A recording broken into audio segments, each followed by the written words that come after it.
Parenting looks different for everyone nowadays, and when parents decide it's best to go their separate ways, it can turn the whole family upside down. So how do you navigate these uncertain times? Well, joining me this morning is local teacher and mother of three, Chris Carr. You're very familiar with this situation, coming from a family that has dealt with divorce, and you've also been nationally recognized for your co-parenting. So tell us a little bit about your journey and kind of any of the struggles that you've been through. Sure, thanks for having me here.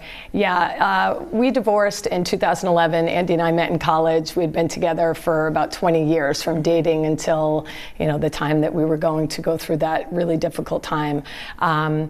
When it happened, obviously saying it's the hard part, but really the hardest part is every day after. And thankfully for us, we committed very early on to us. A lot of people will say things like, hey, do it for the children. And obviously that's okay and certainly a motivator, but we really wanted to do it for us. We knew that we had to have kind communication. We needed to be clear, and we wanted to make sure that we weren't solidifying the pain and dragging it into every new day given.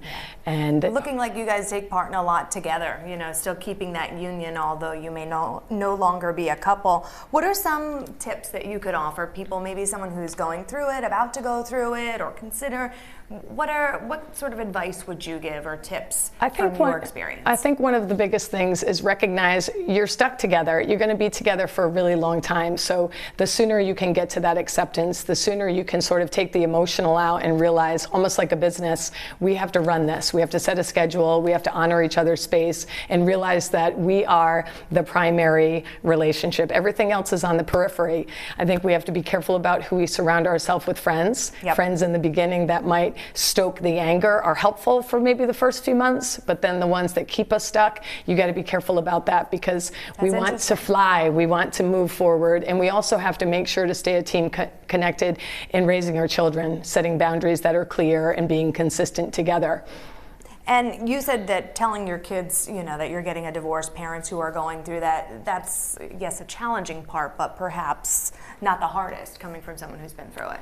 Yeah, I think we were able to keep birthday celebrations. We'll still take the kids out for dinner. I mean, we've been divorced now for almost 13 years, and being able to do holidays, healing those core memories, and the different pieces that kind of kept us together as family units per se were a blessing in the end. We still do Christmas morning together. We still do our Easter morning. We try to share good memories with one another, with our kids. Have these tips up here. Let them know at an appropriate age level. Obviously, these sort of things happen at different ages. I think the language changed as they grew. Then we could share more of the story. In the beginning, we didn't want to scare them. We wanted them to know they're loved. We wanted to know that we're still here, and the dynamics of where we live will change, but we're still the unit, and we're 100% connected to who you are.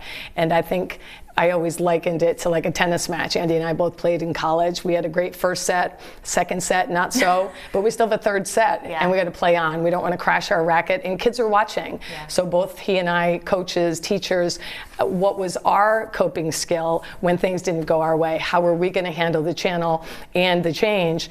And I really thought the optimism and having that positivity, even when we didn't fully believe it at the time, was important, because little eyes are watching. I really likened it to sort of climbing a mountain, and some terrain's easier to navigate and others are prickly, but you get through it. Kind communication, don't let fear drive the bus, and stay focused on family unit, what's the best thing for these kids and for us, because life is long and you want to enjoy it. Absolutely, and obviously the kids' best interests are always the most important. So congratulations on that award that you have received and being successful in a situation like this. I know a lot of people can learn from something like this, and we'll be sure to post more information on our website, rhodeshow.com.